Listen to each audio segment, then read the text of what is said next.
कैसे माई के धमवा देख के ऐसन मनवा मोर करे होला माई के धमवा देख के ऐसन मनवा मोर करे होला। अगर जेके जेके माई के दाम निकले दोनों हाथ उठा ली सभी लोग। माई के दाम ना अच्छा लगेला हाँ तो दाम अच्छा लगेला।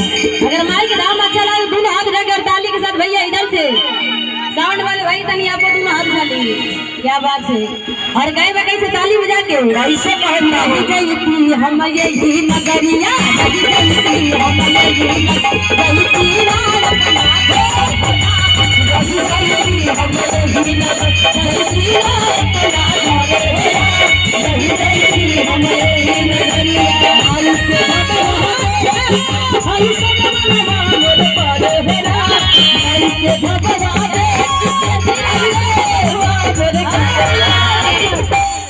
लगा बहनी की मौसी मौसी इधर आ जाइए। मौसी तो बहुत से नहीं लिए आप मत दीजिए हम मौसी से लेंगे आपसे थोड़ी हम लेंगे। और होने सच्चे दरबार की अल्लाह ए चाहे मौसी दा चाहे जीजा जी दे कौन बात बा सही बात कौन बात बातू नहीं घर वाली होती है घर वाली आधा का हाँ सच में आधा होती है सच में होती है। क्या बात इधर आ जाइए बाबू की मौसी जी बड़ी मौसी जी किधर है कहाँ है। अरे बाप रे इतना खुशी के बाद आप लोग बैठल बनी कहाँ है लोग।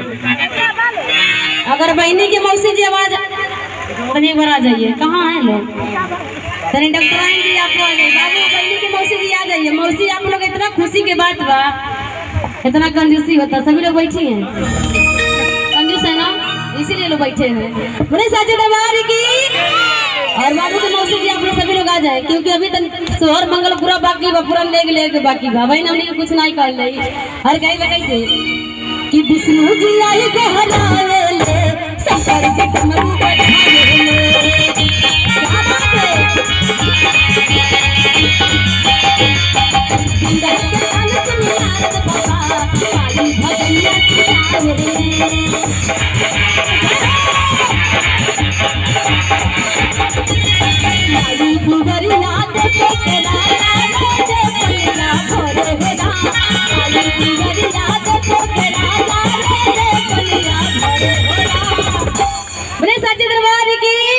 और दोनों हाथ लगे ताली के साथ गाना कैसे लगी जाएगी हम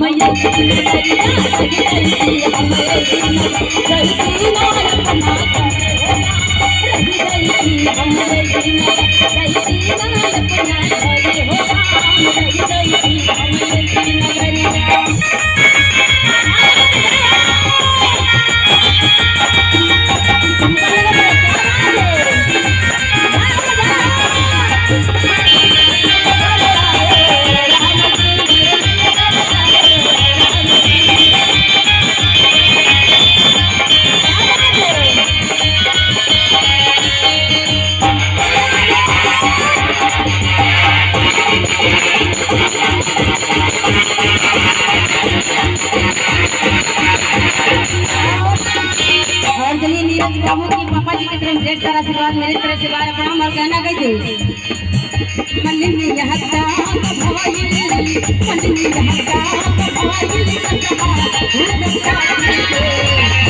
बोले शंकर भगवान की। जब भगवान शंकर के बरात राजा हिमाचल के दरवाजे पे गई बा तो जाके मलिनिया गांव में हल्ला कर कहे कैसे कि मलिनिया तंग भइल बसहा से। मौसी जी का ठुमका तो बड़ा सुंदर लगा था बहनी की मौसी जी। अच्छा काजल लगवानी गाना क्या बात है पिताजी का सब पता बा। और गाय में कैसे मलिनी बहता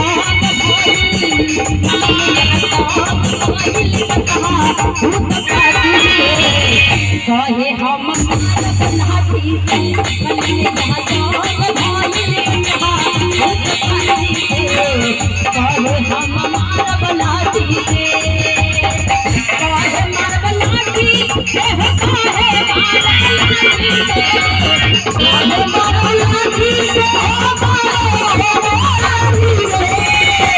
हम कहे कोई बड़ा चाची के अरे हमार पलाटी से मलिया गांग होई उठ पाती के अरे हमार पलाटी के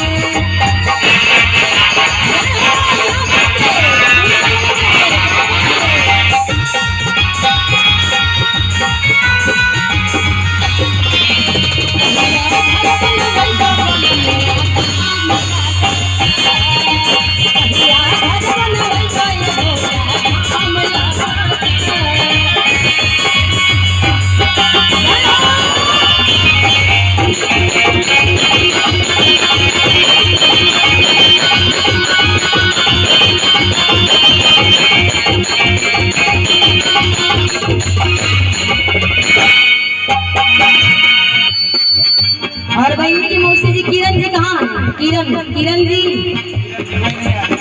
आप क्यों नहीं आ रही हैं? एकदम कंजूस है ना, क्या बात है, सब पता बा किरण जी। अच्छा इसीलिए कंजूसी कर रही है। और कहना कैसे